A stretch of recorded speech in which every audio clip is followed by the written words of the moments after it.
Bismillahirrahmanirrahim. Innal hamdalillah nahmaduhu wa nasta'inuhu wa nastaghfiruh wa na'udzu billahi min shururi anfusina wa min sayyiati a'malina. May yahdihillahu fala mudilla lahu wa may yudlil fala hadiya lahu. Wa ashhadu an la ilaha illallah wahdahu la syarika lahu wa ashhadu anna Muhammadan abduhu wa rasuluhu. Ya ayyuhalladzina amanu taqullaha haqqa tuqatih wa la tamutunna illa wa antum muslimun. Amma ba'd. Fa inna khairal hadisi kitabullah. Sesungguhnya sebaik-baik perkataan adalah Al-Quran. Wa khairul hadiyi hadiyu Muhammadin sallallahu alaihi wasallam, dan sebaik-baik pertunjuk adalah pertunjuk Nabi Muhammad sallallahu alaihi wasallam.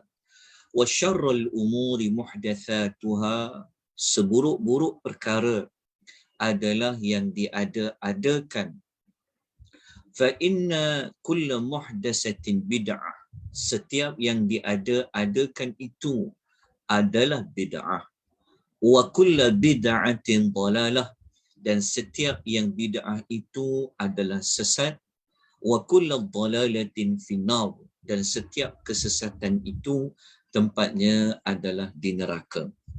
Assalamualaikum warahmatullahi wabarakatuh. Muslimin muslimat rahimani wa rahimakumullah, tuan-tuan dan puan-puan yang Allah kasihi, yang Allah rahmati, yang Allah berkati sekalian. Alhamdulillah, kita bersyukur sebanyak-banyaknya kepada Allah. Kita bersyukur dengan rasa syukur yang tidak terhingga kita kepada Allah Subhanahu wa taala. Pada pagi ini kita masih diberikan nyawa oleh Allah Subhanahu wa taala. Kita diberikan ruang dan peluang oleh Allah untuk kita menambahkan amal-amal kebaikan. Allah bagi kita peluang untuk kita baiki diri kita. Allah bagi kita peluang untuk kita bertaubat. Allah bagi kita peluang untuk kita sama-sama mempelajari Al-Quranul Karim dari sudut kita memahami tafsiran ayat, dan kita juga ingin mencari petunjuk, mencari teladan, mencari pengajaran daripada ayat-ayat yang kita pelajari melalui ilmu tafsir dan ilmu tadabbur. InsyaAllah pada pagi ini kita akan membincangkan, masih lagi berada pada ayat yang ke-50 dalam suratul Al-Kahfi. Pagi ini tuan-tuan dan puan-puan merupakan pertemuan kita buat siri yang ke-33. Ini bermakna sudah 33 minggu kita dapat bersama-sama pada pagi ini tanpa rahmat dari Allah, tanpa hidayah, tanpa taufik dari Allah, mustahil kita akan dapat bertemu sehingga pada siri yang ke-33 pada pagi ini. Jadi saya doakan kepada tuan-tuan dan puan-puan, kita sama-sama doakan ya, semoga Allah sentiasa melapangkan dada kita, apa saja yang Allah tentukan dalam hidup kita, takdir Allah, kita terima dengan hati yang redha, terima dengan hati yang pasrah, kita tunduk dan patuh kepada Allah Subhanahu wa taala. Tambah lagi kita berada pada akhir zaman ya, dunia yang penuh dengan pelbagai fitnah ya, dunia yang penuh dengan pelbagai cabaran. Moga-moga suratul Al-Kahfi ini dapat memberikan kepada kita kekuatan, dapat memberikan kepada kita cahaya yang boleh memandu diri kita untuk kita teruskan kehidupan kita di muka bumi ini, khususnya di dalam kita menjaga iman kita. Dalam masa yang sama, moga-moga Allah Ta'ala kita semua dapat dipandu oleh Allah Subhanahu Wa Ta'ala dengan kita mengenali yang sebenar-benarnya siapakah yang kita sepatutnya mencari perlindungan. Kita nak minta lindung kepada siapa? Siapa yang kita perlu jadikan sebagai pembimbing kita? Maklumat inilah yang diterangkan oleh Allah pada ayat yang ke-50 di dalam suratul Al-Kahfi. Ayat 50 ini dari sudut tafsiran ayatnya, dari sudut tafsiran ayat telah pun kita bincangkan pada minggu yang lepas. Jadi untuk minggu ini, pagi ini, kita hanya akan membincangkan tentang apakah yang perlu kita lakukan berdasarkan ayat 50 suratul Kahfi ini. Pada minggu lepas juga, alhamdulillah, dengan rahmat Allah, kita telah membincangkan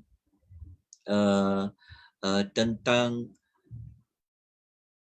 kedudukan fungsi iblis yang Allah sebut pada ayat yang ke-50. Yang mana ayat 50 ini, kalau kita baca tafsiran, kita ingat balik apa kita belajar pada minggu lepas, Allah Ta'ala memberitahu kepada kita bahawa iblis ini, dia adalah makhluk yang fasik, makhluk yang bermusuh kepada Nabi Adam, makhluk yang sombong kepada Nabi Adam, sombong kepada Allah, sombong kepada Nabi Adam. Jadi ayat 50 ni Allah bagi tahu kepada kita bahawa iblis tu adalah musuh kamu. Lepas tu Allah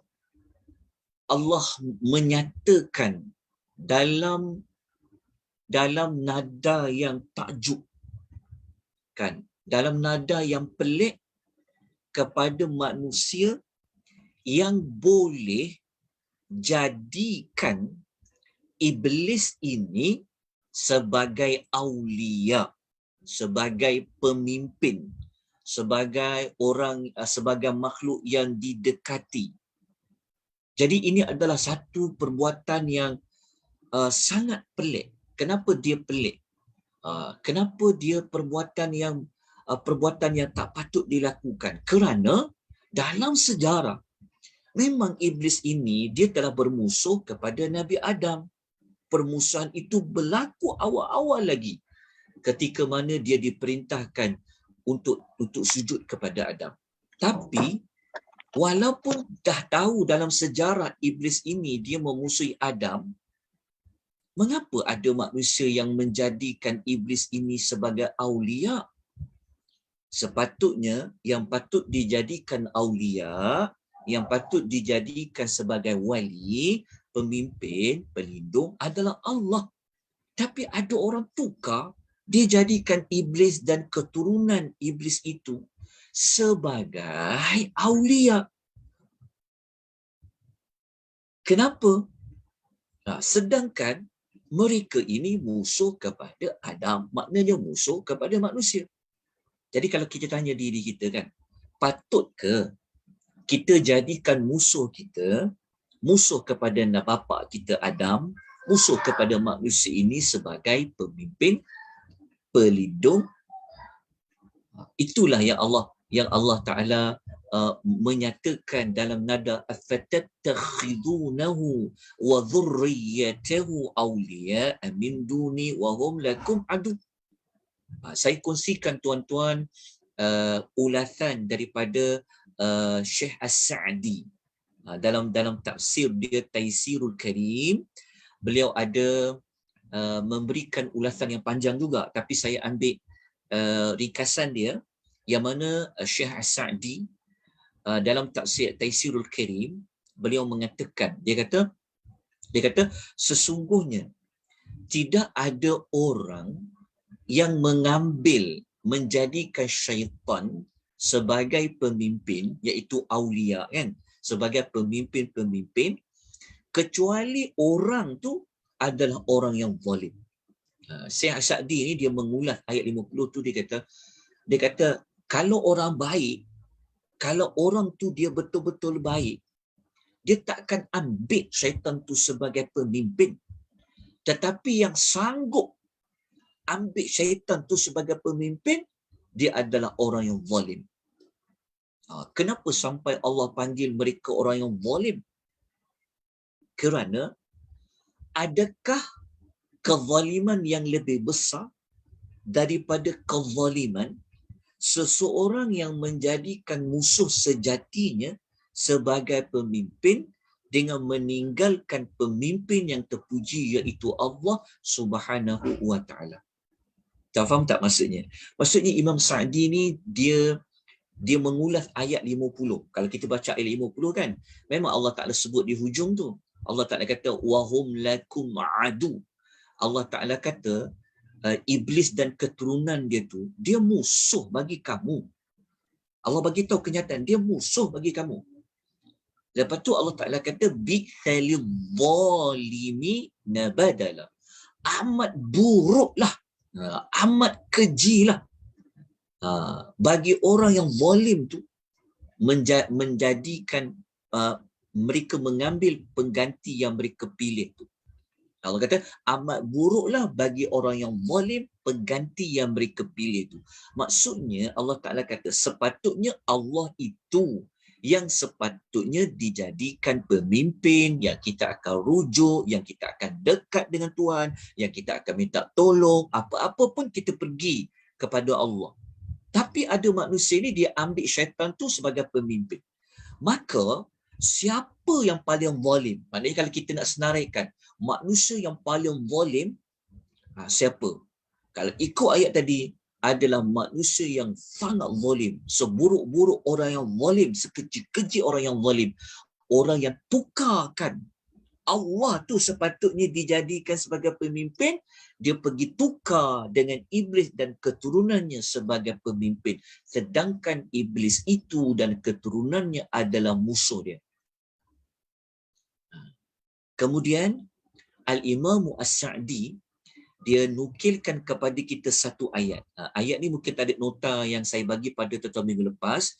Jadi tuan-tuan kena tambah sikit. Tuan-tuan kena tulis ayat surah Al-Baqarah ayat 257 muka surat nombor 43. Ayat ini kita boleh jadikan sebagai pengukuhan bagi maklumat ayat 50 suratul Kahfi yang nak menunjukkan bahawa kenapa kita perlu jadikan Allah Ta'ala ni pemimpin kita. Kenapa? Dan mengapa kita tak boleh jadikan iblis dan keturunannya sebagai pemimpin kita? Pemimpin tu kalau kita bahasa kita mudah, maksud dia kita dengar cakap, kita akan dengar arahan, kita nak ikut, kita nak dekat, kita nak taat. Jadi kenapa? Sebab itu Allah Ta'ala merasa hairan dengan manusia ni yang boleh tukar Allah tu kepada mengambil iblis dan keturunannya. Kenapa kita perlu jadikan Allah ni sebagai pemimpin kita, dan kita tak perlu dan memang tak patut pun jadikan iblis itu sebagai pemimpin? Maklumat tu ada dekat surah Baqarah ayat 257. Allah Subhanahu Wa Taala mengatakan a'udzubillahi minasyaitonirrajim, Allahu waliyyu. Betul perkataan Allahu waliyyu. Dekat dengan perkataan aulia tadi. Jadi Allah ini ialah wali. Allah ni adalah pelindung. Untuk siapa? Alladzina amanu, bagi orang yang beriman. Jadi Allah buat satu kenyataan. Allah ialah aulia. Allah tu adalah wali. Allah tu adalah pelindung bagi orang yang beriman. Kenapa? Kerana Allah ni yukhrijuhum minadh-dhulumati ilan nur. Kerana Allah ni yang mengeluarkan mereka daripada zulumat, daripada kegelapan-kegelapan, ilan nur, kepada cahaya, iaitu iman. Walladzina kafaru awliya'uhumut taghut. Dan orang yang kafir pula, penolong-penolong mereka, iaitu pelindung-pelindung mereka, ialah taghut. Taghut ni termasuklah iblis, termasuk mana-mana makhluk selain daripada Allah, dipanggil taghut. Yang mana taghut itu, seperti iblis ini, syaitan ini, mereka ni yukhrijunahum minan nuri ila dhulumat, mengeluarkan mereka daripada cahaya kepada kegelapan. Tak faham tak maksud dia? Maksud dia, kalau ada manusia ambil iblis, ambil syaitan tu untuk diikuti, untuk jadikan sebagai pemimpin, kan jadi macam tak betul.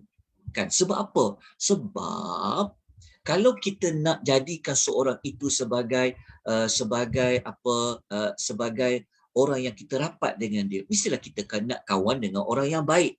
Kan, orang yang bawa kita kepada kebaikan. Tapi kalau dah dekat dengan iblis, dah dekat dengan syaitan, bukan manusia tu akan menjadi lebih baik, kerana syaitan, iblis itu mereka mengeluarkan orang tu daripada iman kepada kufur. Kan terbalik sepatutnya Allah. Kerana kalau kita baik dengan Allah, kita rapat dengan Allah, kita dekat dengan Allah, Allah tu dia bawa kita daripada kegelapan-kegelapan kepada cahaya. Berbeza selain daripada Allah. Jadi inilah yang menyebabkan adanya kepada ucapan yang Allah mengatakan bi'thalil zalimi nabadala. Badala tu maksudnya pengganti. Jadi ayat ni tuan-tuan faham Okey, kenapa ayat ni kita sebutkan? Kita dah sebut pada minggu lepas bahawa ayat ini dia berada di tengah-tengah. Ni dah masuk ayat 50. Suratul Kahfi lebih kurang ada 110 ayat kan? Betul kan? Kahfi ada 110 ayat. Jadi ayat 50 ni dia berada di tengah-tengah lah dalam suratul Kahfi. Nak menunjukkan Allah Ta'ala nak bagi tahu kepada kita bahawa kan, watak-watak manusia yang jahat, manusia berlaku dalam kesesatan, manusia yang boleh tukar agama kita, manusia yang boleh menyebabkan kita jadi sombong, manusia yang boleh jadikan kita lupa diri, adalah iblis dan keturunannya. Sebab tu diletakkan kisah iblis di dalam suratul Kahfi. Tapi kadang-kadang kisah iblis ni dia tidak kupas dengan panjang. Lebih kepada menekankan 4 kisah. 4 kisah yang saya ada tunjukkan pada tuan-tuan sebelum ni kan. Bahawa dalam suratul Kahfi ni ramai yang ingat suratul Kahfi ni 4 kisah ni je. Dia ingat kisah apa? Dia ingat kisah penghuni gua, dia ingat kisah pemilik 2 kebun. Lepas tu kisah Musa dengan Khidir. Lepas tu kisah Dzulkarnain. 4 kisah ni selalu disebut-sebut. Tetapi mungkin kita terlepas pandang bahawa di antara 4 kisah tu adanya kisah iblis. Allah letak di tengah-tengah. Kenapa? Jadi oleh kerana tu sampai 2 kelas kita, sampai pagi ni kita masih lagi bincang ayat 50. Kerana iblis inilah yang telah mengeluarkan bapa kita dari syurga. Iblis ni musuh kita. So iblis ni dia memang tak nak kita ni agama kita kuat. Iblis ni dia memang akan lupakan kita dengan harta. Iblis ni dia akan menjadikan kita sombong kalau kita ada ilmu. Iblis ni dia akan bagi manusia itu menjadi zalim apabila dapat kuasa. Jadi kita tekankan kisah iblis dan insya-Allah kita akan habiskan ayat 50 pada pagi ini cukuplah dengan 2 siri kita menceritakan tentang iblis. Jadi tuan-tuan dan puan pun dah, saya yakin tuan-tuan jelas kenapa Allah Ta'ala meletakkan kisah iblis ini pada pertengahan ayat dalam suratul Al-Kahfi. Jadi tuan-tuan dan puan yang Allah rahmati lagi Allah kasih sekalian, kita terus pergi kepada tindakan selepas tadabbur. Minggu lepas, tuan-tuan, minggu lepas kita telah bincangkan tentang perbezaan. Apakah itu iblis? Apakah itu syaitan? Apakah itu jin? Dan apakah itu malaikat? Dan kita sebutlah pada minggu lepas, jadi saya tak perlu ulang. Jadi pada pagi ini yang paling penting adalah kita nak mengetahui tentang apa? Kita nak melihat apakah yang perlu kita lakukan dalam hidup kita sehari-hari ini setelah kita faham ayat 50 tadi.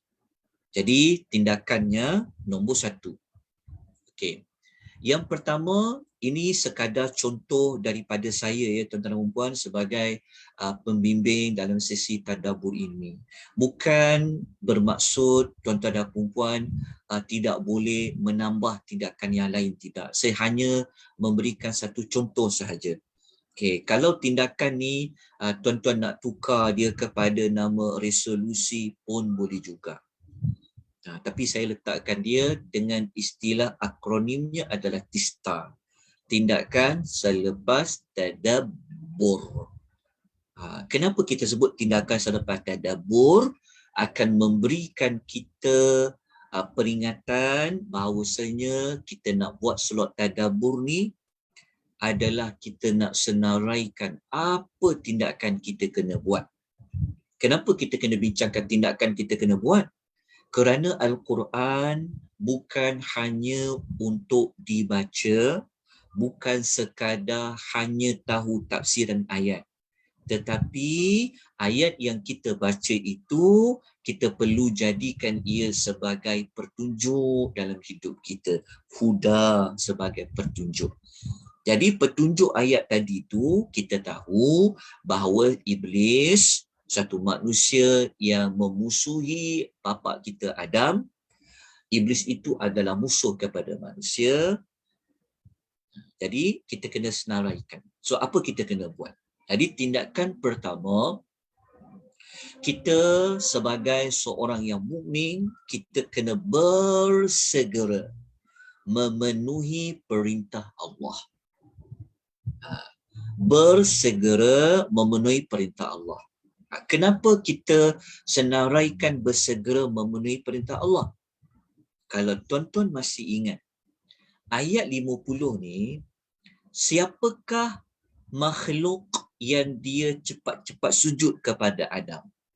Kalau kita baca ayat 50 tu, kita dah sebutkan ayat 50, kita jangan nampak pada watak iblis saja.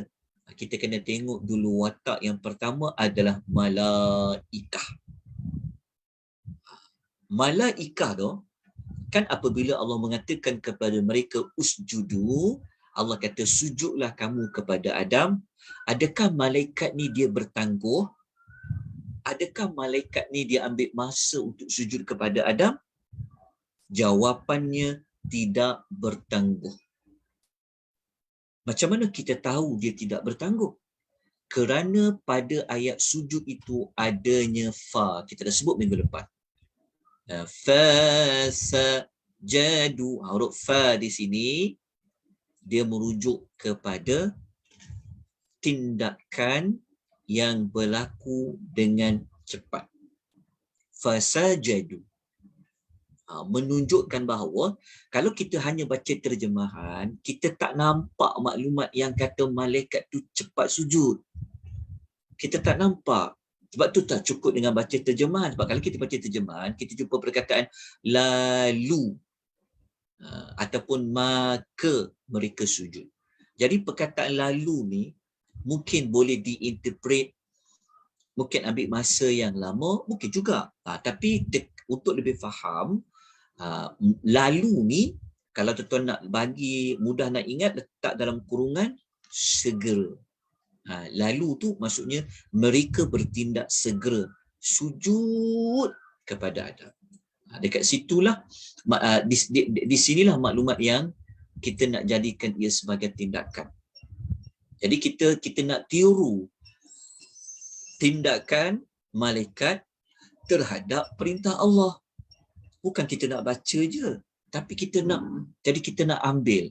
Itu yang orang Melayu selalu sebut kan, orang tua-tua kita selalu sebut pepatah pepatah kan, yang kata orang pepatah ya, itu kata-kata mutiara orang-orang dulu. Sebab tu orang-orang tua kita ya tuan-tuan dan puan, kita kena belajar juga ya. Mereka lebih berpengalaman ya, mereka telah mengharungi hidup ini ya. Jadi ada kata-kata hikmah orang tua dulu mengatakan apa? Yang baik dijadikan teladan, yang buruk dijadikan sepadan. Jadi ayat 50 ini, watak yang baik adalah malaikat. Maka watak yang buruk yang kita jadikan sempadan adalah iblis. Jadi daripada hasil kita faham ayat 50, maka kita kena bersegera memenuhi segala perintah Allah. Kalau malaikat bersegera sujud kepada Adam, kerana sujud kepada Adam itu adalah perintah, maka begitu juga dengan kita. Kalau Allah perintahkan kita buat sesuatu, maka kita kena bersegera. Kalau kita tak bersegera, kita bermalas-malasan, sampaikan kita boleh mempersoalkan kenapa aku kena pakai jilbab ni, kan? Kenapa aku tak boleh begini? Contoh, kalau kita ada melontarkan perbuatan seperti itu, kita rasa rimas dengan perintah Allah, kan? Kita rasa macam kalau kita rasa macam-macam tu, itu kita mempunyai sedikit sebanyak watak iblis. Jadi kita tak nak macam tu. Kita nak jadi seperti malaikat. Allah perintahkan kita apa-apa, kita bersegera bertindak. Apa saja perintah dari Allah Subhanahu wa Ta'ala. Okay, tindakan pertama ni saya kuatkan dengan ayat Al-Quranul Karim yang lain, yang Allah Ta'ala berfirman dalam suratul Anfal, surah yang ke-8, ayat yang ke-20. Ayat 20 ini dalam Quran muka surat 179. Allah Ta'ala berfirman, A'udzubillahi minasyaitanir rajim, ya ayyuhalladzina amanu athi'ullaha wa rasulahu wa la tawallaw anhu wa antum tasma'un. Tengok Allah kata, wahai orang yang beriman, kata Allah, taatlah kamu kepada Allah dan Rasulnya. Jadi taatlah kamu kepada Allah. Allah perintah kita buat sesuatu, kita taat. Rasul suruh kita buat sesuatu, kita taat kepada Rasul. Lepas tu Allah kasi pesan, dan janganlah kamu berpaling daripadanya. Maksudnya kita tak nak taat, kita tak nak ikut, sedangkan ketika itu kamu mendengar tentang perintah ketaatan tu. Jadi moga-moga outcome, hasil mengikuti tadabbur suratul Kahfi ini, seperti ayat 50 ni, kita jadi manusia yang berubahlah. Lagi faham Quran, lagi faham apa yang Allah Ta'ala inginkan, maka kita lebih dekat kepada Allah. Kalau kita ada perubahan dalam diri kita, daripada baik kepada lebih baik setelah belajar tadabbur, itu jawapannya ilmu itu adalah berkat. Ilmu itu berkat. Dan tuan-tuan telah dapat menggunakan Quran itu mengikut fungsi yang sebenar-benar Allah turun. Allah turunkan itu betul. Memang fungsi Quran ni adalah untuk mengubah manusia, membaiki kehidupan manusia. Tapi nak baiki diri bukan baiki ikut kita, kita baiki diri ikut apa yang Allah kehendaki. Jadi nak tahu Allah kehendaki macam mana, maka maklumat itu ada dalam Al-Quran, ada dalam hadis Nabi SAW. Jadi contoh kan, kalau selama ni kita mungkin suka bertangguh nak buat perintah Tuhan, kita ambil mudah solat lah. Mudah solat. Bilal, muazzin kata, hayya ala salah, marilah sembahyang. Jadi cuba tanya diri kita, contoh, tanya diri kita, kita bersegera tak? Kalau kita letakkanlah diri kita dengan malaikat, Allah kata usjudu, sujudlah kamu kepada Adam. Malaikat immediately terus dia fasajadu, mereka sujud. Tanya diri kita. Tapi kita baca suratul Kahfi ini setiap minggu. Kalau kita tak boleh nak bersegera perintah Allah, macam mana suratul Kahfi ini boleh lindung kita daripada Dajjal? Sebab Dajjal ni sendiri, dia akan memerintahkan manusia supaya beriman kepada dia di akhir zaman. Kalau dekat dunia pun, kita dah tak endahkan perintah Allah, macam mana ayat kursi ni boleh lindung kita daripada Dajjal? Dia jadi seperti itu. Jadi kita kena baiki. Al-Quran mengajar kita mereka. Jadi lepas kita faham ayat ni, Allah perintahkan kita dah masuk solat, kan? Dah tahu dah, marilah solat. Azan tanda solat. Jadi sepatutnya kita berubah. Kita memang tak ada kerja apa-apa lah. Kita tak ada tetamu datang ke, kita tak ada kerja lain kan. Kita memang lapang. Jadi tak ada benda-benda yang menghalang kita untuk bersegera, kita bersegera. Macam tu. Hasil daripada kita belajar ayat 50. Bayangkan tuan-tuan dan perempuan. Kita baru ayat 50. Kalau tuan-tuan sempat senaraikan keseluruhan tindakan yang kita dah belajar daripada ayat 1 sampai ayat 50. Dah berapa tindakan yang perlu kita buat? Itulah Al-Quran. Bayangkan kalau kita boleh ambil tindakan bagi 6,236 ayat. Kan Quran dia 6,236 ayat kan? Agak-agak kita jadi baik tak? Kita jadi dekat dengan Allah. Hari dekat. Tapi sebab sudut faham Quran ni, waktu kita kena kempen masyarakat kita. Quran turun bukan nak baca semata-mata. Bukan nak dilagu-lagukan semata-mata. Tetapi adalah untuk mengubah diri kita menjadi lebih baik. Okey, saya dah sebut dah maklumat ini, tak perlu saya perincikan lagi. Okey, saya nak sandarkan satu lagi ayat Quran ya. Surah Anfal juga, tapi ni ayat nombor 24. Kalau tadi ayat 20, ni ayat 24. Muka surat 179 ayat ni. Allah Ta'ala sebut. Allah kata, ya ayyuhalladzina amanu stajibu lillahi walir rasul. Wahai orang yang beriman, sahutlah seruan Allah dan Rasulnya. Idza da'akum lima yuhyikum, apabila dia menyeru kamu kepada perkara-perkara yang memberi kehidupan kepada kamu. Kan apa contohnya seruan Allah? Macam saya sebut solat tadilah. Okay, itu paling mudah kita faham. Tiap-tiap hari kita kena buat. Ada tak kita menyahut tak seruan Allah? Apabila ada orang kata, marilah mengerjakan solat. Kita menyahut tak? Kita menyahut tu dari sudut kita bertindak tak? Lepas tu kalau subuh pula kan dia Bilal kata apa? As-salatu khairum minan naum. Solat itu lebih baik dari tidur. Kita pilih apa? Kita pilih solat ke kita pilih tidur? Kita pilih meneruskan tidur ke memilih solat? Kalau kita tak dengar tu, kalau kita memang tak sedar tu tak apalah. Tapi masalah sekarang kita mendengar. Macam surah Anfal kata tadi apa? Wa antum tasma'un, ketika itu kamu mendengar. Dalam surah Al-Anfal ada 4 Tuhan kata apa? Istajibu lillah idza da'akum, apabila dia menyuruh kamu. Kan jadi macam terbalik hidup kita ni kan. Dia jadi macam kadang-kadang kita khatam Quran tu, tapi diri kita tak berubah. Kita tak bertambah baik dengan Allah. Dia ada something wrong dekat situ. Engkau kuat baca Quran, pandai mengaji berlagu, kan? Tapi tak berubah.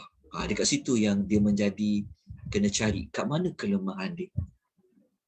Jadi kita sama-samalah ya merubah diri kita. Apa yang saya cakap ni sebenarnya saya tujukan dulu adalah untuk diri saya, baiki diri saya.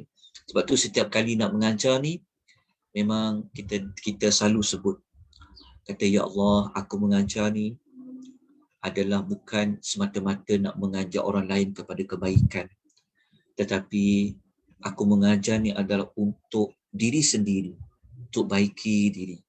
Lepas tu saya suka kalau tuan-tuan boleh kongsikan maklumat, tuan-tuan boleh berkongsi-kongsi ilmu, sebab kita sama-sama belajar. Jadi moga-moga kita dapat berubah menjadi hamba yang semakin baik, semakin dekat kepada Allah Subhanahu wa Ta'ala. Itu adalah tindakan yang pertama. Okey. Oleh kerana itu, kita tak mahu, kenapa kita kena bersegera adalah kerana kita tak mahu jadi macam iblis. Iblis, dia tak mahu sujud kan? Dia tak mahu sujud. Kalau kita baca ayat lain, ayat 34 suratul Baqarah, ayat nombor 6, kenapa iblis itu dia tak mahu sujud? Allah Ta'ala bagikan jawapan dia. Allah kata, وَإِذْ قُلْنَا لِلْمَلَائِكَةِ اسْجُدُوا لِآدَمَ فَسَجَدُوا إِلَّا إِبْلِيسَ أَبَى. Tengok perkataan aba, bukan abah tu, aba.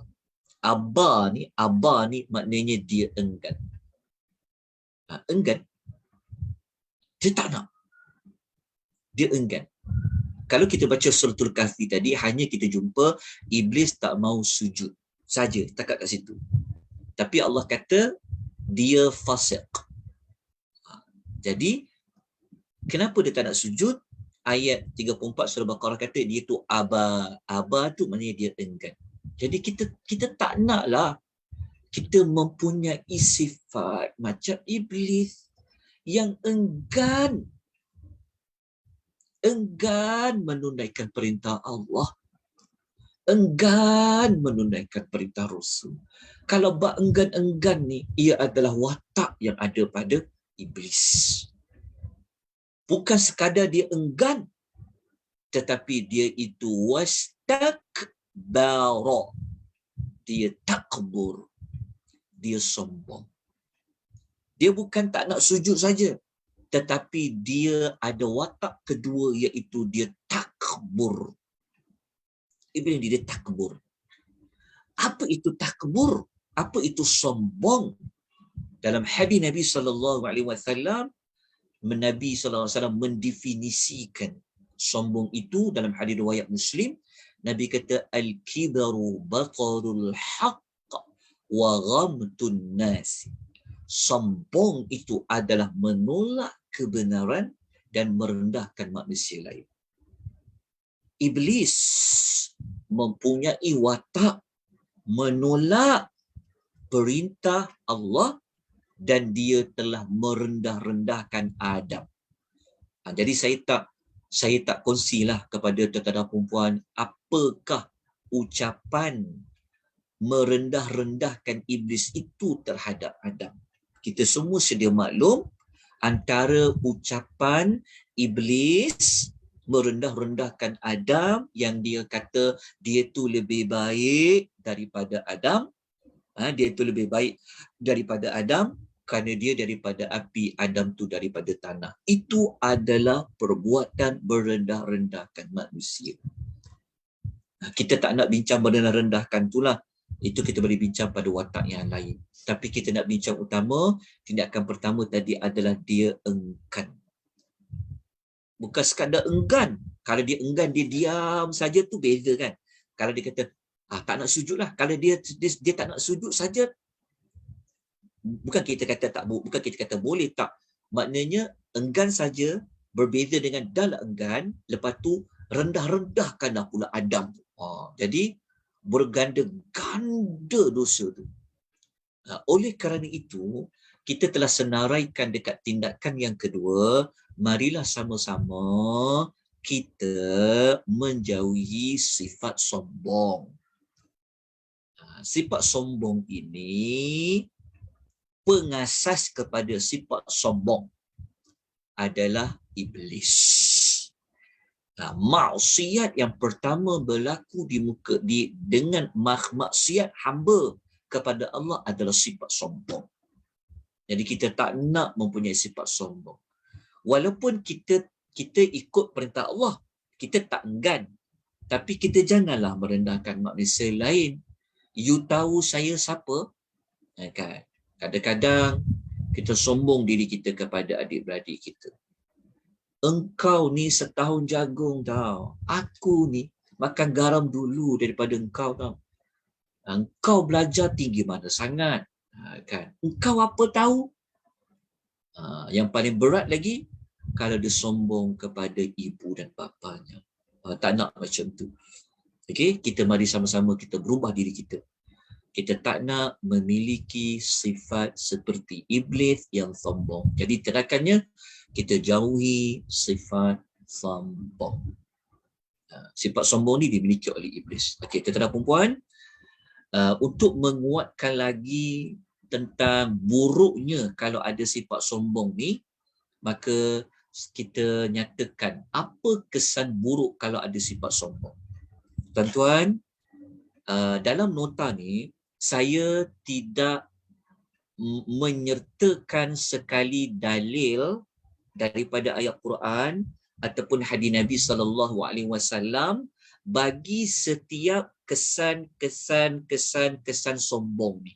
Sebab itu pada minggu lepas saya telah minta kepada tuan-tuan dan puan-puan supaya ambil nota tajuk bahaya sifat sombong di dalam link yang telah dikongsikan pada tuan-tuan dan puan-puan pada minggu lepas. Jadi kalau tuan-tuan nak tahu apakah ayat Quran, apakah hadis Nabi yang menyebut ancaman amaran orang bersikap sombong tu, boleh ambil dekat nota. Jadi saya minta kepada tuan-tuan dan puan-puan, siapa yang boleh kongsikan link untuk nota ancaman sifat sombong tu, saya minta tolong kongsikan. Okey, jadi kita nak sebut sepintas lalu saja. Okey, apa kesan kalau kita ada sifat sombong?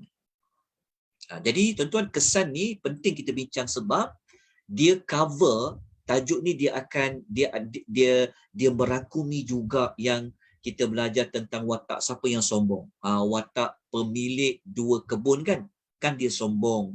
Dia merendah-rendahkan kawan dia yang miskin tu. Betul tak? Dia kata ana aktsaru minka malan wa a'azzu nafara. Kan dia kata aku lebih banyak harta, pengikut daripada engkau, dia kata. Jadi secara tak langsung dia cover tajuk yang sebelum ni untuk tindakan ni. Okey, terima kasih kepada Puan Syahira kerana berkongsi untuk ancaman sifat sombong. Okey, boleh ambil kat nota kat situ. Okey. Kalau kita tak nak berubah, walaupun minggu-minggu kita baca suratul Kahfi, walaupun kita hafal surah Kahfi ni, tapi kita tak berubah juga, masih lagi mempunyai sifat sombong. Dari sudut menolak kebenaran, merendah-rendahkan orang lain, maka berhentilah. Stoplah, berhentilah. Kenapa? Kerana kesan buruk yang pertama yang akan dialami, dosa yang dilakukan itu merupakan dosa pertama yang dilakukan oleh makhluk kepada Allah. Jadi kalau orang tanya apakah dosa yang pertama yang dilakukan oleh makhluk kepada Allah, adalah dosa sombong. Kesan buruk yang kedua, kalau kita masih lagi ada sifat sombong, sombong itu boleh membawa kita menjadi kafir. Menjadi kafir, tuan-tuan. Ingat, sombong ni dosa besar saja ke? Tak. Dia boleh bawa menjadi kafir. Apa dalil dia? Kalau kita baca dalil yang surah Baqarah ni, cuba tengok dekat surah Baqarah kita baca yang aba tadi kan, perkataan aba wastakbara, lepas tu Tuhan kata apa hujungnya? Wa kana minal kafirin. Iblis tu apabila dia enggan dan dia takbur, Allah kata apa? Menjadilah ia daripada golongan yang kafir. Berat tuan-tuan. Bukan sombong ni termasuk dalam al-kabair, dosa besar, tetapi ia boleh membawa orang itu kepada kafir. Betul tuan-tuan, kafir tuan-tuan. Yang main-main tuan-tuan. Kalau kita kafir, ya Allah, tak ke syurga kita, akan kita kekal dalam api neraka. Janganlah memiliki sifat iblis. Ada orang sombong kepada Quran. Sombong macam mana tu? Kita mungkin kita tak perasan. Kalau kita tak nak amalkan perintah Allah di dalam Quran, contohnya Allah suruh tinggalkan riba, tapi kita kata mana boleh tinggal riba zaman moden sekarang. Kalau dia menolak kebenaran tu, dia boleh jatuh kepada kafir tu. Ingat ringan kan? Apa ni Quran ni dah tak valid lah, apa ni nak kena, dia boleh bawa kepada kekufuran, bahaya. Okay. Yang ketiga, kalau siapa yang masih lagi sombong sampailah dia nak mati, dia akan dapat azab ketika dia nazam. Azabnya sangat teruk. Okay, mati dalam keadaan sangat teruk. Yang keempat, apabila dia mati, roh dia yang keluar daripada tubuh badan dia tidak akan dapat melepasi mana-mana pintu langit. Malaikat-malaikat dekat langit tak nak bagi dia lalu walaupun satu pintu langit. Tapi kalau roh orang yang beriman, dia rendah diri dia kepada manusia di dunia kan, nanti roh dia lepas langit pertama sampai langit tujuh. Tapi orang sombong tidak. Okay, kalau nak tahu dalilnya, itu yang saya kata, tolong ambil nota yang dikongsikan di link dalam ruangan chat. Kalau boleh, kongsikan link tu di FB juga. Okey, yang kelima. Sombong ini sudah pasti dia akan masuk ke dalam neraka. Sombong ini juga dia akan mendapat azab yang hina dan pedih. Sombong ni juga dihalang untuk masuk ke dalam api neraka. Kemudian yang ke-8, tidak disukai oleh Allah Subhanahu Wa Taala. Orang sombong ni memang Allah tak suka. Yang ke-9, orang yang sombong ni akan membawa kepada dia menentang ayat-ayat Allah. Dia menentang, dia boleh bawa kepada dia merimih-rimihkan, mempelekeh-lekehkan ayat-ayat Allah Subhanahu Wa Taala. Sombong ini juga dia boleh menyebabkan pintu hati kita akhirnya Allah kunci, matikan. Lama-lama sombong sangat, akhirnya Allah Ta'ala matikan hati dia, akhirnya dia mati dalam kesombongan. Yang ke-11, orang yang sombong ni, dia boleh membawa dia menjadi lebih jahat, sehingga dia sanggup melakukan kejahatan dan kerosakan di muka bumi, seperti watak Firaun. Ke-11. Jadi habislah. Ni di antara kesan-kesan buruk kalau mempunyai sifat sombong. Nak tahu dalilnya, tengok nota yang seperti yang saya nyatakan tadi. Okey, kita terus kepada tindakan yang ketiga dan tindakan yang keempat. Tindakan kita yang ketiga, kita hendaklah menjauhi daripada memiliki sifat fasiq. Memiliki sifat apa? Sifat fasiq. Fasik ni apa? Keluar daripada ketaatan. Kita jangan ada sifat enggan tadi. Dia akan membawa kita kepada mendapat pangkat kita orang fasik. Okay. Yang keempat, kita dah tahu dalam suratul Kahfi, Allah Ta'ala kata syaitan tu musuh bagi kamu. Jadi kita kena buat apa? Maka tindakannya kita kena berperanglah dengan syaitan tu sebab dia musuh kita. Kadang-kadang yang kita berperang, yang kita duk bergaduh bukan dengan syaitan, Tapi yang kita duk berperang dengan jiran kita, dengan kawan-kawan, dengan saudara-saudara, dengan adik-beradik, itu yang kita nak gaduh. Itu yang kita jadikan musuh sampai tak nak bertegur siapa, sampaikan kita putus terhubungan silaturahim. Kita jadikan manusia yang beriman ni sebagai musuh kita yang apa cara bermusuh tu, ya Allah.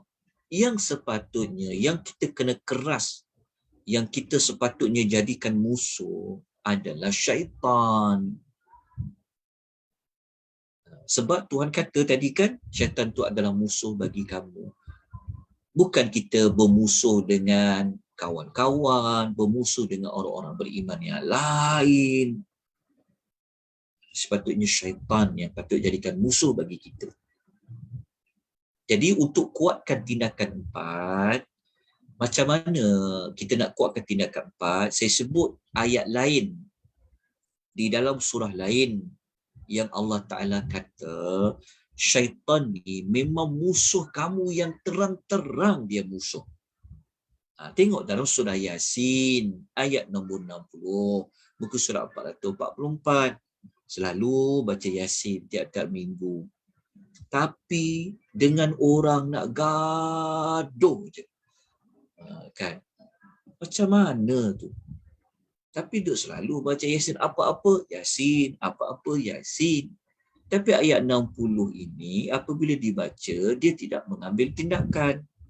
Jadi yang Allah Ta'ala kata, alam a'hada ilaikum ya bani Adam alla ta'budu syaitan. Allah kata, bukankah aku dah perintahkan kamu, wahai anak-anak Adam, jangan menyembah syaitan. Apa maksud menyembah syaitan? Jangan ikut syaitan tu. Kenapa Allah kata jangan ikut? Innahu lakum aduun mubin. Sebab syaitan tu dia musuh kamu yang nyata. Dia musuh kamu. Tentu dia akan menjahannamkan kamu, merosakkan kamu. Kenapa kamu nak kena taat dia pula? Itu yang Allah kata seperti menyembah syaitan itu. Jadi, kalau tuan-tuan nak tengok keseluruhan ayat di dalam Al-Quran yang tuan-tuan nak cari perkataan syaitan tu musuh, tuan-tuan cari ayat ni. Ada 13 kali, ada 13 tempat di dalam Quran yang Allah Ta'ala kata syaitan tu musuh bagi kamu. Ingat tuan-tuan, ada 13 kali Allah sebut dalam Al-Quran. Salah satunya dekat surah apa? Ayat 50 surah Yasin, surah Al-Kahfi tadi. Dekat mana? Ni dekat sini. Nampak tak ni? 1850 ni, maksudnya 18 tu adalah nombor surah. 50 ni adalah ayat. Ni yang kita baca tadi. Ayat 50. Ayat 50, surah yang ke-18 Al-Kahfi, ayat 50, merupakan satu tempat daripada 3 tempat di dalam Quran yang Allah kata musuh tu adalah syaitan. Jadi apabila kita bergaduh suami isteri, apabila kita bermasam muka dengan adik-beradik kita, apabila kita rasa kecil hati dengan mak kita tegur kita, ayah kita tegur kita, ataupun ibu ayah kada masam muka dengan anak-anak, kita kalau nak buat, kalau rasa macam nak gaduh-gaduh ni kan, kita pegang ingatnya, ni mesti ada syaitan, ni mesti sebab syaitan. Kita akan pegang macam tu. Jadi kita akan jadi, kita dapat jadi, kita boleh kontrol emosi kita. Faham tak? Kita tak sepatutnya bergaduh dengan orang, yang patut kita bergaduh adalah syaitan. Jadi apabila kita rasa masa muka dengan orang sakit hati sangat ni kan, gaduh dengan ipar duai, kadang dengan saudara-saudara mara, banyak dalam zaman sekarang jadi macam tu. Sebenarnya ingat di sebalik antara kita dengan orang lain yang kita bergaduh tu, sebenarnya dalam tu adanya iblis dan keturunannya. Situ dia pegang. Jadi bila kita faham tu, kita akan istighfar, astaghfirullahaladzim. Jadi kita cari jalan nak buang syaitan tu. Syaitan tu lah kan daripada api. Nanti saya akan sebut dia punya cara-cara nak elak daripada syaitan tu. Sebab syaitan tu yang musuh kita, yang sepatutnya kita kena gaduh dengan syaitan tu. Jadi kalau kita baca pada surah Yasin tadi kan, Surah 36 kan? Inilah ayat kita baca tadi. Dekat sini. Surah nombor 36. Maafkan saya. Surah Yasin 36 pula. Tadi ni ayat ni. Maafkan saya. 36, ayat 60 tadi. Dekat sini surah Yasin kita baca. Dengan suratul Kahfi. Jadi lain-lain tempat tu tuan-tuan bacalah. Tengok dekat surah Al-Baqarah ayat 168, surah Al-Baqarah ayat 208. Ingat ayat ni, letakkan dalam minda kita, dalam hati kita. Musuh kita syaitan. Musuh kita syaitan. Syaitan, dia terlibat bawa diri kita supaya kita jadi orang yang bermalas-malasan. Sebab tu dia letakkan watak syaitan. Kita boleh jadi lupa diri. Ada peranan iblis kat situ. Jadi kalau kita faham dekat situ, kita akan jauhkan diri kita daripada syaitan. Jadi saya harap tuan-tuan perempuan jelas apa tindakan yang kita kena lakukan. Jadi saya minta maaflah kerana dalam nota ni saya tak dapat nak kongsikan ayat-ayatnya dengan terjemahan. Jadi saya minta tuan-tuan kena cari maklumat ni. Kalau tuan-tuan nak senang, saya ada minta tuan-tuan pada minggu lepas supaya ambil nota bertajuk syaitan musuh utama bagi kamu. Saya minta siapa-siapa boleh kongsikan link nota tajuk syaitan adalah musuh bagi kamu. Ayat ni.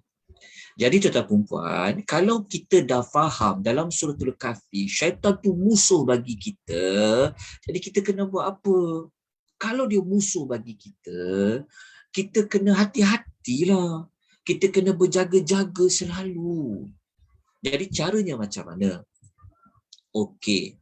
Terima kasih kepada Syahira. Jazakillahu khairah. Kongsikan nota.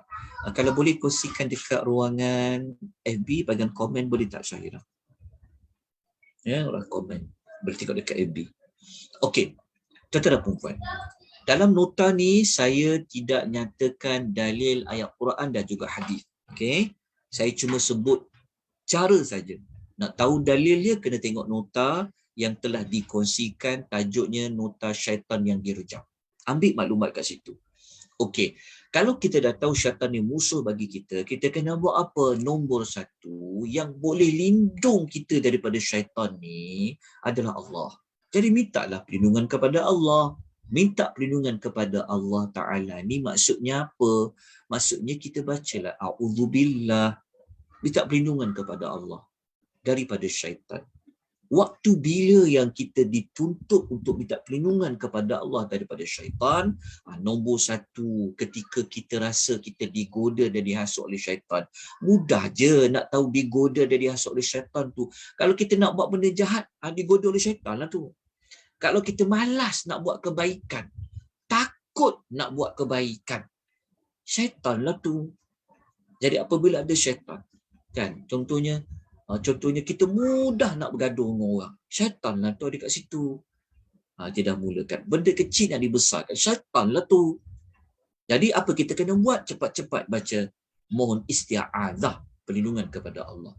Yang kedua, ketika nak baca Quran, sebab itu kadang-kadang selalu baca Quran, kadang-kadang rasa macam tak best, rasa boring, rasa macam cepat sangat ngantuk, malas. Sebab ada syaitan. Minta lindung kepada Allah ketika baca Quran. Yang ketiga, ketika kita masuk ke dalam tandas. Kemudian ketika kita nak memulakan solat, sebelum kita baca Al-Fatihah, baca dulu a'udzubillah. Supaya kita solat ni boleh fokus. Kalau tidak, kalau solat tu 4 rakaat, kalau solat tu ambil masa dalam, kalau solat tu kita ambil masa 10 minit lah contohkan. 9.9 minit banyak fikir benda lain. Kita tak ingat Allah tu dekat depan mata kita yang kita tengah menghadap dada kita ke kiblat tu. Sebab apa? Sebab ketika solat syaitan ada. Dia tak nak kita ingat Allah, dia tak nak bawa diri kita ingat Allah tu depan mata kita tu. Sedangkan kita kan sedang menghadap kiblat. Betul tak? Syaitan dia bawalah kita ingat benda lain. Kerja ni tak siap lah, nak masak apa depan ni, nak beli barang apalah, kat mana letak benda tu lah, macam-macam. Sebab tu kena minta lindung kepada syaitan. Sebab itulah yang Allah Ta'ala sebut tadi tu, pelik benarlah manusia ni, dah tahu syaitan tu musuh kamu, kenapa ambil dia sebagai aulia? Lepas tu ketika marah, marah ni pun salah satu tindakan dia adalah kita ni dah lah jenis mudah pemarah. Kita kena tahu. Lepas tu pula tak nak minta perlindungan kepada Allah daripada syaitan. Maknanya bukan sekadar berwuduk, kan, tetapi minta pada Allah tu, minta lindung pada Allah. Kan, kadang-kadang kecil je perkara tu, tapi boleh dibesar-besarkan sebab apa? Marah. Jadi cara dia macam mana? Minta lindung kepada Allah supaya kita boleh kawal emosi tu. Itu contoh dia. Okey, kemudian kita tengok yang berikutnya. Kalau kita mendengar teriakan keldai dan salakkan anjing pada waktu malam, minta lindung kepada Allah daripada syaitan. Sebab kedua haiwan ini dia dapat melihat syaitan. Okey, itu yang pertama. Yang kedua, kita kena berwuduk. Berwuduk ni khususnya pasal marah tadi. Berwuduk. Okey, kemudian membaca basmalah. Baca Bismillahirrahmanirrahim dalam pelbagai sudut. Nak keluar rumah ke, nak mulakan apa saja pekerjaan yang baik, baca Bismillah. Yang keempat, ketika kita membaca, kita kena nak jauhkan syaitan ni, kita kena baca surah Al-Baqarah. Nak masuk rumah baru, bangunan baru, duduklah rumah pun bacakan surah Al-Baqarah.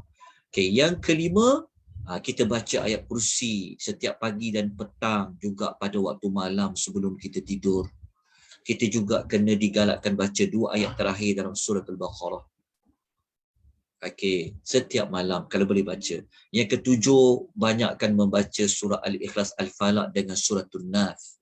Yang ke-8, banyakkan zikir kepada Allah Subhanahu Wa Taala. Yang ke-9, laungan azan dan iqamah boleh jauhkan syaitan. Yang ke-10, jaga adab menguap tu.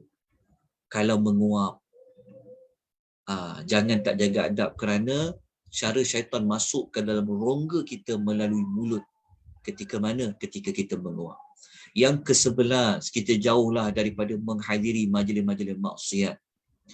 Dalam masa yang sama, jauhilah teman-teman yang buruk. Sebab apa? Sebab mereka didampingi oleh syaitan. Yang ke-12, kita jangan mengikuti cara-cara syaitan, sikap syaitan. Seperti apa? Membazir. Itu termasuk dalam langkah-langkah syaitan. Okey, jadi kita habis untuk keempat-empat tindakan bagi ayat 50. Jadi kita terus pada pagi ini dengan ayat nombor 51. Boleh, tuan-tuan dan puan-puan, kita teruskan dengan ayat 51 pada pagi ini. Ada apa-apa persoalan tak untuk kita bincangkan tadi? Okey. Okey, kita terus kepada ayat nombor 51. Tuan-tuan ada apa-apa nak dikongsikan? Ada apa-apa yang tuan-tuan nak bertanya bagi ayat 51? Kalau tiada, kita terus dengan ayat 50. Ini kita terus kepada ayat nombor 51. Ayat 51 ni dia masih lagi berkaitan dengan iblis. Sampai 3 ayat Allah sebut tentang iblis. Ayat 50, 51, ayat 50, ada 4 ayat. Ayat 50, 51, 52 sampai 53. Apa ayat 53? Apa ayat nombor? 53. Okey, jadi kita terus dengan ayat nombor 51. Okey, kita baca dulu ayat 51 ni apa. Lepas tu kita lihat apa hubung kait ayat 51 dengan ayat nombor 50. A'udzu billahi minasyaitonir rajim. Ma asyhadtuhum khalqas samawati wal ard wala khalqa anfusihim wama kuntu muttakhidhal mudillina aduda. Okey, Allah Ta'ala memberitahu kepada kita, aku, kata Allah, tidak memanggil mereka, menyaksikan. Okey, ketika mana Allah menciptakan langit dan bumi. Ini kenyataan pertama. Aku tidak memanggil hum. Hum tu siapa hum dekat sini? Mereka ni siapa dekat sini? Mereka di sini. Mereka kat sini siapa? Ayat 51 ni, mereka di sini merujuk kepada ayat 50 iaitu iblis dan keturunannya. Allah Ta'ala kata, masa Allah cipta langit dan bumi dulu, Allah Ta'ala tak pernah pun melibatkan syaitan dalam penciptaan langit dan bumi itu. Bahkan Allah tidak pernah pun mengajak syaitan menyaksikan waktu Allah mencipta langit dan bumi itu. Tak ada pun. Okay, Allah bagi tahu. Maknanya kita dapat belajar dekat sini, cipta langit dan bumi itu adalah Allah. Kan? Maknanya Allah Ta'ala nak bagi tahu pada kita bahawa ketika Allah cipta langit dan bumi, tak ada siapa-siapa pun yang tolong Allah. Iblis lagilah tidak terlibat langsung, kata Allah Azza wa Jalla. Jadi ayat ni kalau kita mudah faham, maksudnya dalam penciptaan langit dan bumi, Allah Ta'ala tidak melibatkan siapa-siapa pun. Apatah lagi Iblis. Tak pernah pun. Okey. Lepas tu Allah Ta'ala kata yang kedua, wala khalqa anfusihim, kata Allah Subhanahu Wa Ta'ala, dan tidak juga penciptaan diri mereka sendiri. Yang kedua, Allah Ta'ala bagi tahu bahawa iblis ni kami yang cipta dia. Kata Allah. Okay, Allah kata kami yang cipta dia. Maksudnya Allah sendiri yang menciptakan iblis tu daripada api. Kan kita dah kupas tentang jin kan? Allah telah menciptakan jin daripada api. Jadi Allah Ta'ala bagi tahu bahawa Allah Ta'ala yang menciptakan mereka ni. Okay. Lepas tu Allah Ta'ala mengatakan, وَمَا كُنْتُ مُتَّخِذَ الْمُضِلِّينَ عَدُودًا, dan tidak sepatutnya aku menjadikan makhluk-makhluk yang menyesatkan itu sebagai aduda, pembantu. Maknanya apa? Ayat ni Allah Ta'ala nak menafikan sejauh-jauhnya tentang iblis itu sebagai sekutu bagi Allah. Nak menunjukkan kepada kita iblis tu sendiri dia adalah makhluk Allah.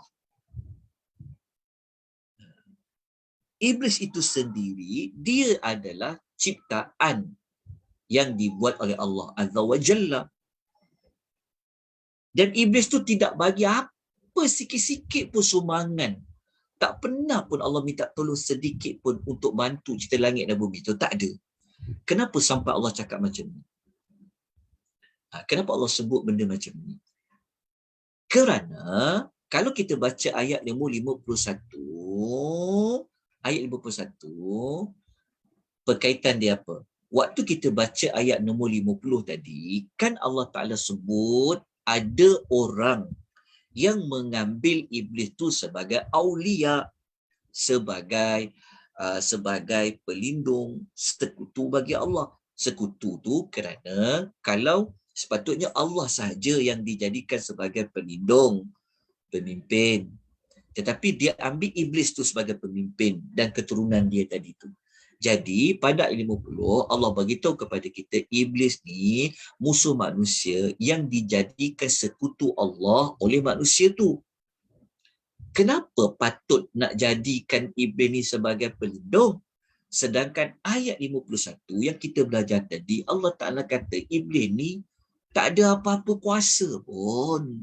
Iblis ni tak ada pangkat apa-apa pun. Kenapa perlu jadikan dia sebagai yang perlu didekati, yang perlu ditaati? Itulah ayat nombor 50. Jadi saya harap tuan-tuan jelas perkaitan ayat 51 dengan ayat nombor 50. Jadi Allah Ta'ala ni sebenarnya ayat 51 ni nak bagi tahu bahawa sebenarnya juga bahawa yang patut kamu jadikan pemimpin tu bukan iblis tu. Sepatutnya adalah yang menciptakan langit dan bumi dan yang menciptakan iblis itu sendiri, iaitu Allah.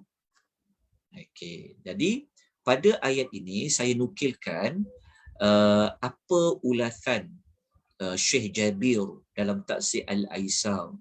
Okay, Syekh Jabir rahimahullah dia mengatakan bahawa Allah Ta'ala nak bagi tahu, mengkhabarkan kepada kita, Allah ni dia Esa, dia satu-satunya, dia maha tunggal dalam mencipta dan mengatur langit dan bumi lah. Okey. Allah ni dia tidak ada wakil yang tertentu. Maka bagaimana mungkin kamu boleh menyembah syaitan? Tadi saya dah sebut dah apa maksud menyembah syaitan. Berdasarkan ayat 60 surah Yasin. Kenapa kamu boleh menyembah keturunannya? Sedangkan akulah Allah yang menciptakan mereka. Betul tak? Pergi minta perlindungan kepada iblis, sedangkan iblis itu dia sendiri diciptakan.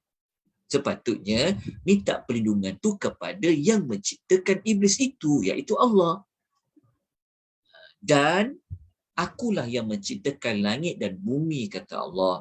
Serta Allah Ta'ala ni juga yang mencipta mereka yang menyembah syaitan tu. Faham tak maksudnya? Maksud dia, orang yang zalim, okey, seperti orang kafir yang ikut syaitan tu sendiri Allah yang ciptakan. Termasuklah penyembah-penyembah syaitan tu Allah juga yang ciptakan mereka. Itulah yang Allah Ta'ala nak bagi tahu pada ayat nombor 51 dalam suratul Kahfi. Sebab itulah seburuk-buruk orang yang zalim, okey, adalah menjadikan syaitan itu sebagai pelindung. Kenapa ayat ni dia bunyi macam ni, ayat ni dalam suratul Kahfi ni? Kerana ingat balik tema mula-mula suratul Kahfi tu, tujuan surah Kahfi. Jadi suratul Kahfi ni surah yang fokusnya kepada perlindungan daripada pelbagai fitnah. Jadi nak lindung diri daripada pelbagai fitnah yang sepatutnya yang dirujuk, yang diharapkan, yang boleh lindung kita adalah Allah, bukan iblis itu. Jadi macam mana kita nak berlindung dengan Allah? Cara dia macam mana? Nak tahu cara dia, bagaimana nak dapatkan perlindungan Allah tu? Allah menurunkanlah Al-Quranul Karim. Jadi kalau baca Quran, ikut apa yang Quran kata, maknanya kita telah mendapat perlindungan, mencari perlindungan kepada Allah Subhanahu wa Ta'ala. Itu ayat nombor 51. Okey, ada apa-apa nak dikongsikan pada ayat nombor 1 sebelum kita pergi ayat nombor 52? Ada apa-apa pertanyaan bagi ayat nombor 51 tadi? Moga-moga tuan-tuan dan puan-puan faham tentang apa yang Allah ingin katakan pada ayat nombor 51. Sekarang kita nak pergi kepada ayat 52. Sebab kita ada masa lagi dah 15 minit. Okay, kita tengok ayat nombor 52. Apa yang ingin Allah Subhanahu wa Ta'ala katakan kepada kita semua. Okey, tuan-tuan, boleh ya kita terus ke ayat 52? Sekejap je lagi, lepas tu kita habiskan. Okey, ayat nombor 52 ni, Allah Ta'ala masih lagi memperkatakan tentang iblis dan keturunannya. Ayat 52 ni, mari kita lihat tentang, kita nak dapatkan lagi alasan kenapa tak patut jadikan iblis ni sebagai pelindung.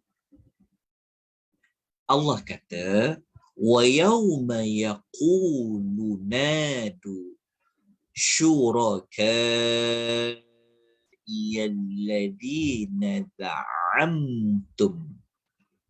Dan ketika mana Allah berfirman, okey, panggillah, dan ingatlah hari ketika mana saya tertinggal perkataan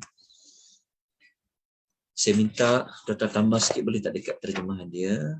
Ayat nombor 52 ni. Okey. Ni. Dan ingatlah ketika Allah berfirman. Ketika Allah berfirman ni waktu bila dekat sini ayat dia. Ni dikaitkan dengan hari kiamat. Ketika hari kiamat tu Allah Ta'ala bercakap, Allah berfirman kepada siapa? Allah kata, nadu, panggillah, serulah, kata Allah, syuraka'iya, sekutu-sekutuku. Di hari akhirat ni, Allah Ta'ala kata kepada manusia, siapa-siapa yang pernah mensyirikkan Allah kan, menjadikan iblis dan keturunannya sebagai sekutu, Allah Ta'ala kata, panggillah. Mana sekutu-sekutuku yang kamu katakan dulu? Alladzina za'amtum. Okay. Jadi Allah panggil. Allah kata, Allah panggil mana-mana orang kafir, orang-orang yang zalim. Allah kata, panggillah. Sekarang panggil. Panggil mana sekutu-sekutuku yang kamu katakan itu, yang kamu katakan patut berlindung dengan dia, dia sebagai sekutu kamu. Kata Allah, panggil mereka. Mereka panggil tak? Mereka panggil tuan-tuan. Maknanya kalau manusia ada yang dia kalau manusia yang menyembah ikut semua kata iblis, syaitan, tuan-tuan, zaman sekarang mungkin orang rasa mana ada kita sembah syaitan. Tapi kita ikut syaitan tu, itu dipanggil sembah syaitan. Dalam masa yang sama, orang yang buat syirik ni, mereka itu sebenarnya mendapat hasutan, mendapat pengaruh daripada iblis. Orang menyembah patung-patung dan berhala-berhala. Allah minta panggil. Allah kata panggil. Mana sekutu-sekutuku tu yang kamu dakwa tu? Mereka panggil tak? Mereka panggil tak? Fada'auhum. Allah kata. Lalu mereka memanggil. Kalau manusia dipanggil lah. Jin sekian, jin sekian, iblis sekian, dia panggil. Kalau patung-patung dipanggil lah. Wahai Manata, wahai Buddha, panggil. Kalau orang kata ada patung tu namanya Siva lah, patung tu nama apa, dewa-dewa. Panggil, kata Allah. Allah kata panggil. Maka manusia panggil tu, dia panggil lah. Dewa sekian ni lah, dewa laut lah, apa hantu sekian lah. Kan jin pakai toceng lah, jin apa, panggil semua. Jin penjaga gunung ke, jin duduk dalam pokok-pokok ke, panggil semua, kata Allah Azza wa Jalla. Mereka panggil. Tapi ketika mereka panggil tu, falam yastajibu lahum. Makhluk-makhluk yang mereka panggil tu, mereka tidak menyahut seruan mereka. Mereka tak sahut. Sebab apa tuan-tuan? Kenapa kalau dipanggil dewa, dewa tu tak menyahut? Kenapa dipanggil jin, jin tu tak menyahut? Kenapa dipanggil iblis, iblis tu tak menyahut? Sebab mereka tahu siapa Tuhan sebenar. Tetapi mereka salah sangka, mereka ingat patung-patung tu boleh tolong mereka. Mereka tak menyahut kan? Allah kata, lalu kerana mereka memanggilnya, tetapi sia-sia kerana makhluk tidak menyahut mereka. Lepas tu Allah Ta'ala kata apa? وَجَعَلْنَا بَيْنَهُمْ مَوْبِقًا. Allah kata, dan kami jadikan untuk mereka bersama-sama di tempat yang membinasakan. Rupa-rupanya, sembahan-sembahan selain Allah itu tidak boleh bantu mereka apa-apa. Mereka tak nak menyahut. Jadi Allah kata kesimpulannya, kamu yang menyembah syaitan, dengan syaitan itu sendiri dikumpulkan bersama-sama di tempat yang berbinasakan. Okey, ayat 52. Untuk kukuhkan ayat 52 ni, tuan-tuan dan puan, saya minta kalau boleh tuan-tuan dan puan tulis ayat lain, ya. Tuliskan ayat lain, ayat nombor, kejap.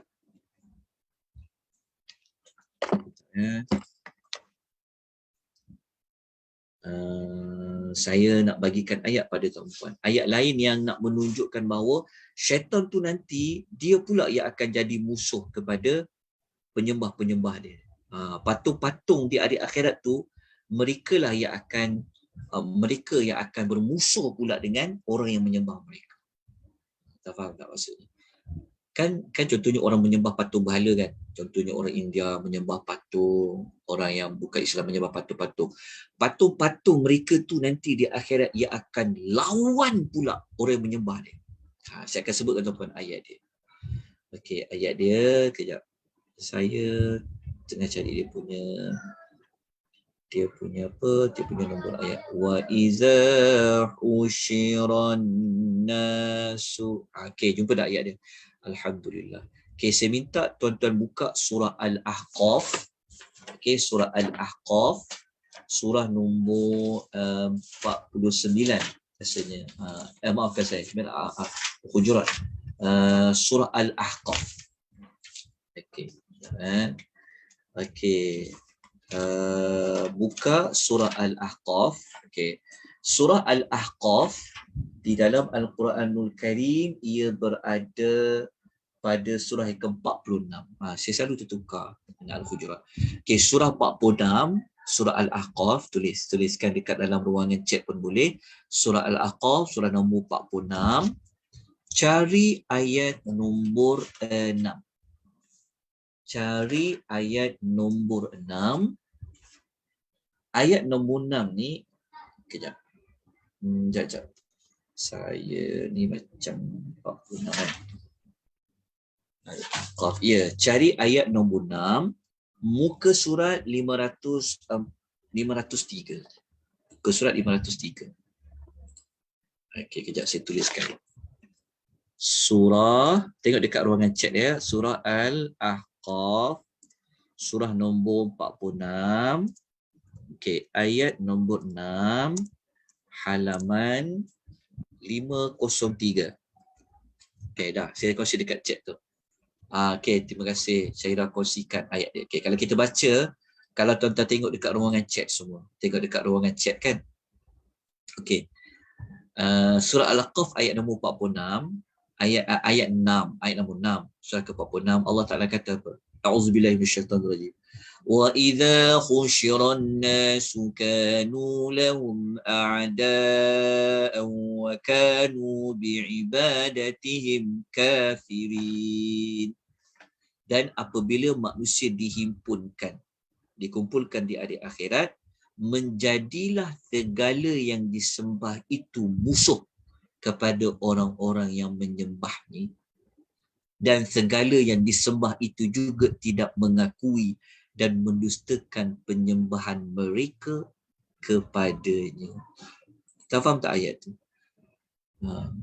Bukan sekadar, tengok patung-patung ni Allah hidupkan. Mana-mana dewa yang orang sangka jin semua tu, kan apabila mereka panggil, wahai jin, sekian, muncullah, tolonglah kami ni semua. Tidak ada yang berani menjawab. Allah kata, falam yastajibu lahum. Jadi maksudnya tak ada siapa yang boleh menolong. Okay. Apabila baca ayat lain, rupa-rupanya sembahan-sembahan selain daripada Allah tu pula yang akan lawan pemuja-pemuja mereka. Bayangkan.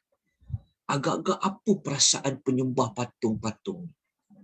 Kalau mereka ingat patung itulah yang mereka duk ingat yang boleh tolong dia bagi rupa-rupanya patung tu pula yang akan jadi musuh mereka, dan patung-patung tu akan menafikan bahawa mereka tak pernah pun suruh minta mereka menyembah mereka. Tak ada. Itulah yang Allah Ta'ala nak sebut sikit sebanyak pada ayat nombor 52 ni.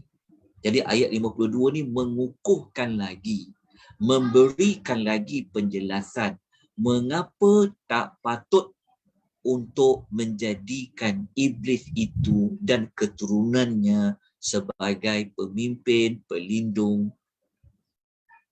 Kenapa? Yang pertama, kerana dia adalah musuh bagi kamu. Kamu tak boleh ambil musuh itu sebagai pelindung kamu sebab dia musuh kamu. Tentu dia akan naik jahanamkan kamu, nak rosakkan kamu bagi jadikan dia kawan kamu. Yang kedua, ayat 51 tadi, Allah beritahu apa? Bahawa iblis ni, dia sendiri tak ada kuasa apa-apa pun. Kan? Yang cipta langit dan bumi tu Allah saja. Iblis tak terlibat pun. Apatah lagi iblis itu sendiri Allah yang ciptakan mereka. Dan alasan yang ketiga bahawasanya ketika mana di hari akhirat memang mereka tidak boleh memberikan apa-apa perlindungan kepada pemuja-pemuja mereka. Kita bayangkan kan, orang yang selalu puja patung tiap-tiap hari kan. Semoga Allah memberikan hidayah taufik kepada mereka. Semoga Allah berikan hidayah kepada mereka untuk mereka menyembah terus kepada Allah yang Esa. Moga-moga Allah memberi hidayah. Baik, waktu kita dah pukul 12, jadi kita tak sempat nak menerangkan tindakan selepas tadabbur tu. Dia pendek je lah. Tapi mungkin kita boleh baca dekat tindakan tu. Minggu hadapan nanti saya akan ulang semula sedikit waktu ayat nombor 52 sebelum kita masuk kepada ayat nombor 53. Jadi kalau tindakan ringkas yang boleh kita ambil, maka tindakan dia adalah kita kukuhkan lagi lah peribadahan kita hanya semata-mata kepada Allah Subhanahu Wa Taala. Ibadah ni maksudnya luas. Ibadah tu maksudnya dalam kita minta pertolongan, dalam kita nak minta rezeki, kita nak minta Allah Ta'ala beri kita kebaikan, Allah saja. Terus direct kepada Allah Azza wa Jalla, kukuhkan maklumat tu. Okey, kemudian yang kedua, maksudnya yang pertama ni bermaksud juga kepada tidak mensyirikkan Allah Subhanahu Wa Taala. Yang kedua, kita tidak meminta pertolongan dan perlindungan kepada syaitan dan keturunannya. Ya, kenapa? Kerana memang syaitan ni tidak, iblis dan syaitan ni mereka tidak boleh memberikan apa-apa pertolongan kepada kita. Dia tidak boleh memberi kebaikan kepada kita dan tidak boleh juga mendatangkan mudarat kepada kita semua. InsyaAllah minggu depan kita ulang sedikit sahaja sekejap bagi ayat nombor 52. Lepas tu kita terus dengan ayat 53. Lepas tu kita akan terus kepada ayat nombor 54. Mungkin minggu depan kita akan belajar 2 atau 3 ayat, insyaAllah. Baik, ada apa-apa yang nak dikongsikan untuk pengisian pada pagi ini? Sebarang teguran, sebarang penambahan maklumat sangat dialu-alukan kepada tuan-tuan dan puan-puan. Okay. Kepada siapa yang mengucapkan jazakumullahu khairah, saya ucapkan balik wa antum fajazakumullahu khairah.